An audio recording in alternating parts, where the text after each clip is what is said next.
I've been a huge King's X fan since 1989. I know their catalog inside and out. This year, they're going to be releasing a new record, their first in a decade since their 2008 release, 15. In celebration of this momentous event, I thought I would rank their catalog from worst to first, or from least favorite to favorite. Shout out to another King's X fan and YouTuber, A Crack in the Wall 2006, for inspiring me to do this. A quick word about my methodology. I listened to every record again and I ranked every song on a scale of 1 to 10.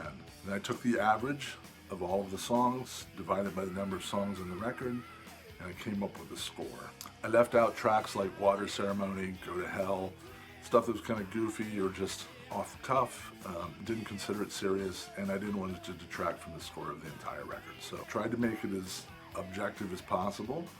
Mind you, all of my scores are subjective. You may or may not agree with it, but I hope you enjoy this. So let's get to it. Finish before it started.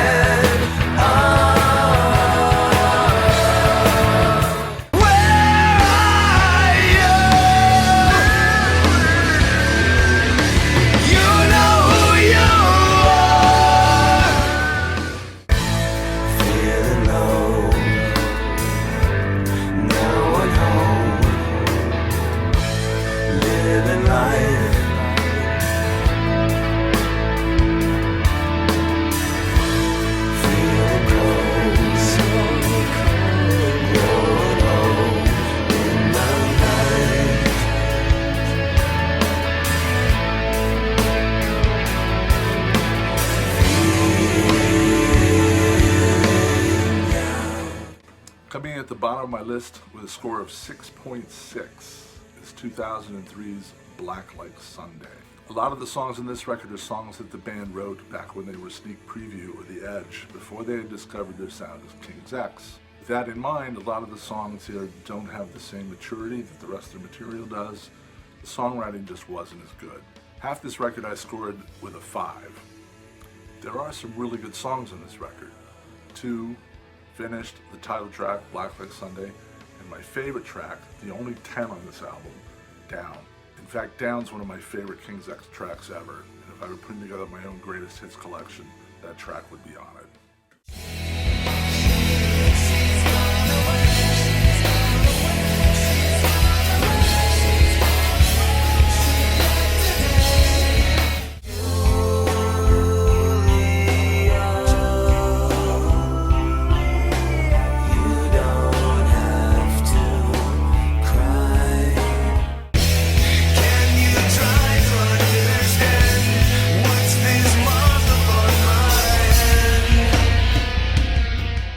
In at number 11 with a score of 7.6 is Please Come Home, Mr. Bulbous.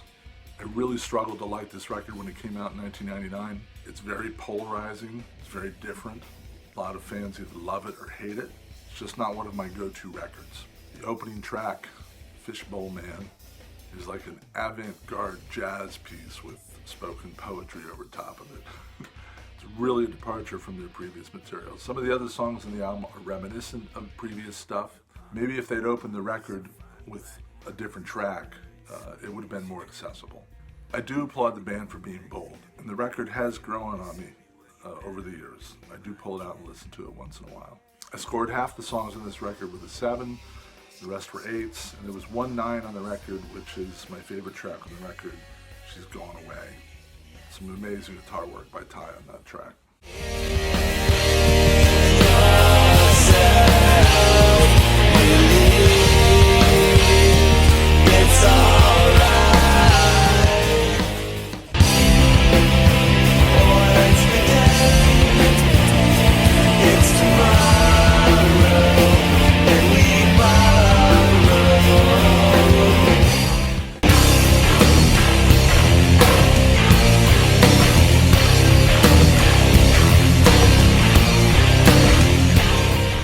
Next up on my list at number 10 is a record I really didn't like when it came out in 2001, but its position here on the list is not an indictment. It's really grown on me. It's a good record. Manic Moonlight comes in at a 7.7.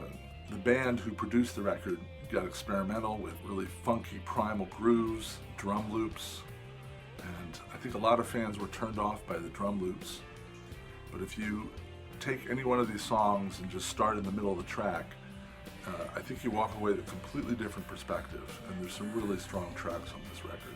Most of these tracks score a 7 or an 8. I gave the opener Believe a 9, and the song Vegetable has become a staple of the band's live show. It really highlights Ty's guitar work.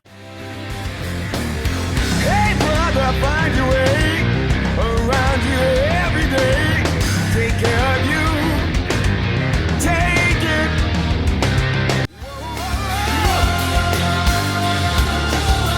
Yeah, only if you want me to. Only if you need me to.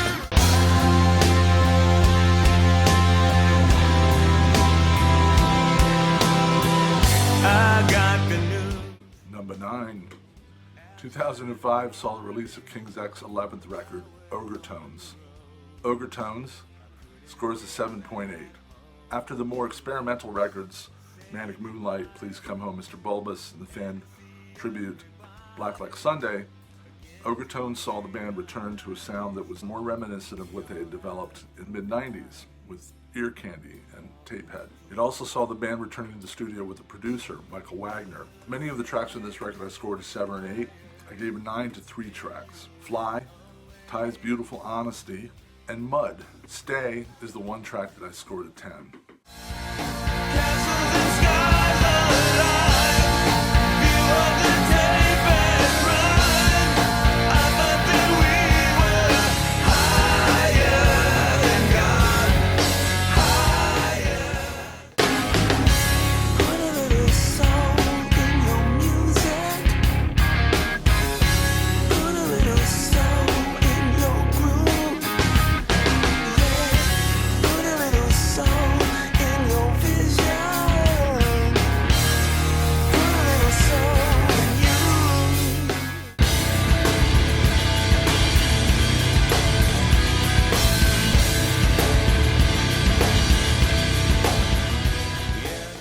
Number 8 on my list is 1998's Tapehead. It's the first album the band produced entirely on their own. This is a really good record by the band, and I scored it an 8. This album feels like a second disc to what should have been a double album with the previous release, Ear Candy. And there are a lot of songs in here that could be hit singles. Mostly scoring 7 and 8s. There are 2 songs on this record, A Little Bit of Soul and Higher Than God, that scored 9s. And there's one track, Happy, gritty, dark, really grungy song that is an absolute 10. Last time on the train that goes around the world. Last time on the train. Sometime I want to learn. Sometime I want to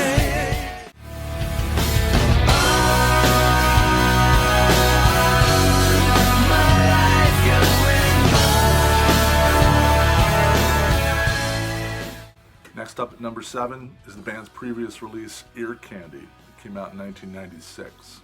Ear Candy scores an 8.4, and I remember vividly the day that this album came out. I picked it up, went out to the car, put the CD into the player, and listened to the opening track, Train, over and over again. It was absolutely infectious and addictive. I loved it. Train and the final track, Life Going By, are the 2 tracks on this record that I scored a 10. Sometimes, Fathers, and Picture are some of my other favorites on this record, and they all scored 9s. For a long time, Ear Candy was my favorite and my go-to King's X record. I'm stuck in the middle. I'm stuck in the middle. Yeah.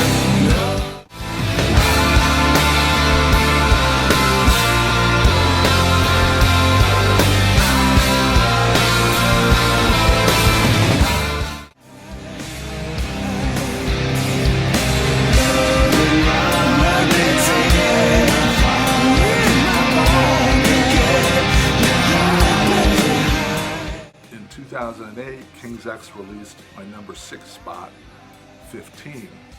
Don't ask me about the title. I'm not sure how they got to 15. I guess if you play with the numbers, include sneak previews, debut record, include the greatest hits album and a live album, or maybe 2 live albums, somehow you get to 15. So a lot of us still wonder why it's called that.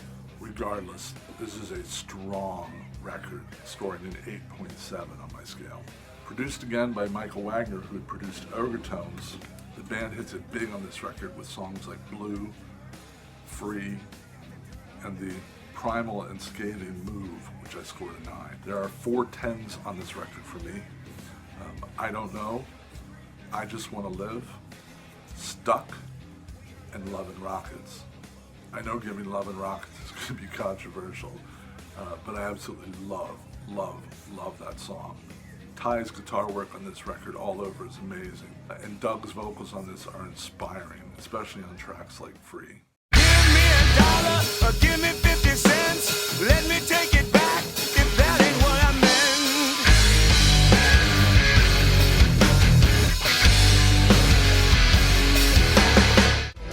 Walk in the big parade, learn just what to say. Try to fool you. Don't believe it. I'm your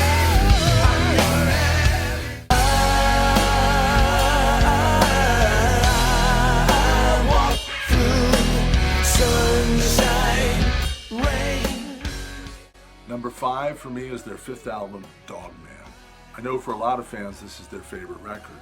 Produced by Brendan O'Brien, who's famous for producing a lot of the grunge albums, STP, Soundgarden, Pearl Jam, etc. And it's odd because this album comes out a little bit after the grunge movement, but a lot of the bands who are grunge, such as Pearl Jam, etc., actually point to King's X as being the godfathers of grunge, having invented that low, detuned sound. It's a great record. It's definitely the band's heaviest record. I remember hearing the song Dog Man for the first time, put the CD in, bam, it's like being hit in the face with a baseball bat. Incredible sound. The overall score for this album is an 8.9. The 10s on this record for me are Flies in Blue Skies, Fool You, and Sunshine Rain. It's love that holds it all together. I just had to let you know that it's love. I think back to the time when I wouldn't drink wine, and they taught me right and wrong, and black and white. Somebody said,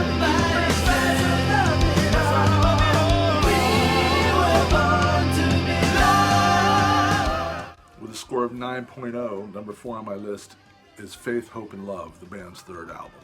This 1990 release was produced by King's X and their then manager Sam Taylor, and it's just chock full from front to back with amazing material.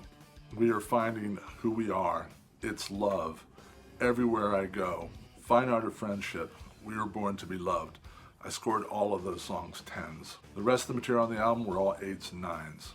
This album probably represents the band at the peak of its popularity. MTV was playing It's Love a lot in rotation.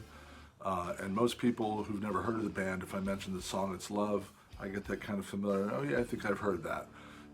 It's definitely probably the most played song by the band on radio and video, etc.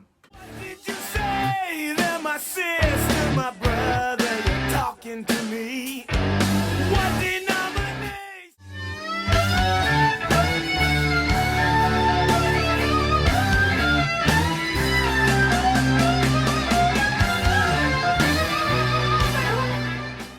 Our hope is deeper than the pain we often feel. So we take these steps together as the hurt begins to heal. My number 3 is the band's 4th release, 1992's King's X. This was my favorite record for a long time, and if you'd asked me before today, I probably would have told you that. For a lot of fans, it is their favorite record, and it's an amazing record. I scored this record a 9.2. With only 2 tracks scoring an 8, everything else on this record is a 9 or a 10. On this record, you've got Prisoner and Big Picture, probably the best 1-2 punch on any King's X record, with amazing guitar solos by Ty on both of those tracks. Dream in My Life and Silent Wind are also amazing. For those who will ask, because Lost in Germany is a really popular King's X song, I scored that a 9.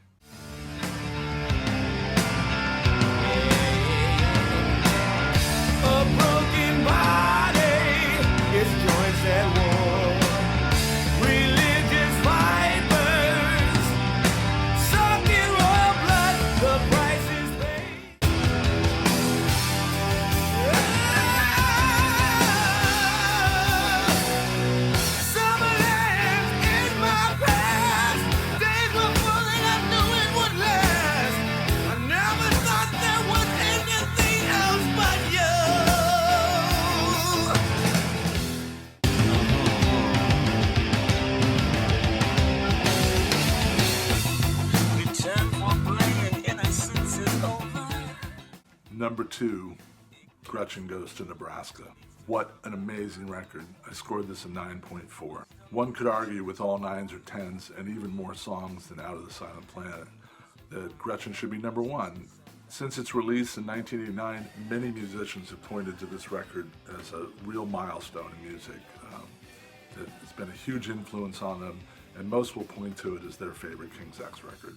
The opening track and namesake of the band's debut album, Out of the Silent Planet, along with Summerland, Everybody Knows a Little Bit About Something, The Difference, Mission, and Fall on Me are all solid 10s.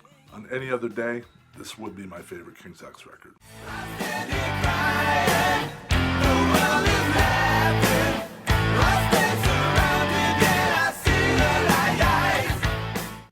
What is this that gives me hope in the middle of the night?